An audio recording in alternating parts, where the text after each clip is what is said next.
நெறைய பேர் என்ன அவமானமெல்லாம் படுத்தியிருக்காங்க. எனக்கு யார் மேலயும் கோவமெல்லாம் கிடையாது. என்னன்னா வார்த்தைகள கண்டுபிடிச்சவங்க வேற ஒருத்தவங்க. வார்த்தைகள கண்டுபிடிச்சவங்க மேல எனக்கு கோவமும் கிடையாது. எழுத்துக்கள கண்டுபிடிச்சவங்க மேல எனக்கு கோவம் கிடையாது. யார் மேல வருத்தம் கிடையாது. எனக்கு யாரையும் மன்னிக்கணுங்கிற அவசியமும் இல்ல. அப்படிங்கிறப்போ ஏன்னா வார்த்தைகள யாரோ ஒருத்தவங்க கண்டுபிடிச்சாங்க. எழுத்துக்கள யாரோ ஒருத்தவங்க கண்டுபிடிச்சாங்க. நீங்கலாம் பயன்படுத்துறீங்க. அவங்க என்ன திட்டுறாங்க. நீங்க என்ன திட்டுறீங்க, அவமானப்படுத்துறீங்க. அ இதில நான் எங்கேருந்து வந்தேன்? உங்களெல்லாம் மன்னிக்கிறதுக்கு நான் யாரு? அதே மாரி என்னையும் மன்னிப்பு கேட்க சொல்ல வேண்டாம். நான் உங்கள மன்னிக்கல. நீங்களும் என்ன மன்னிக்க வேண்டாம். மன்னிக்கணுங்கிற அவசியமும் இல்ல. உங்களெல்லாம் மன்னிக்கிற அளவுக்கு நான் ஒண்ணும் அவ்வளோ பெரிய அப்பாட்டக்காரன்லாம் கிடையாது. ஏதோ தம்மா துண்டு பையன்.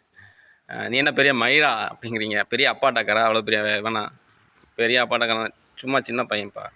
இந்த உலகத்தில உள்ள 75 வயசு, 100 வயசு ஆனாலும் குழந்தைங்க தானே எல்லா பேருமே. அந்த மாரி ஏதோ நம்மலாம் ஏதோ தம்மா துண்டு. அத விட்டுப்புட்டு நம்மள இது பண்ணுறதுக்காக 10 பேர், 20 பேர், 100 பேர், 1000 பேர், கோடி பேர்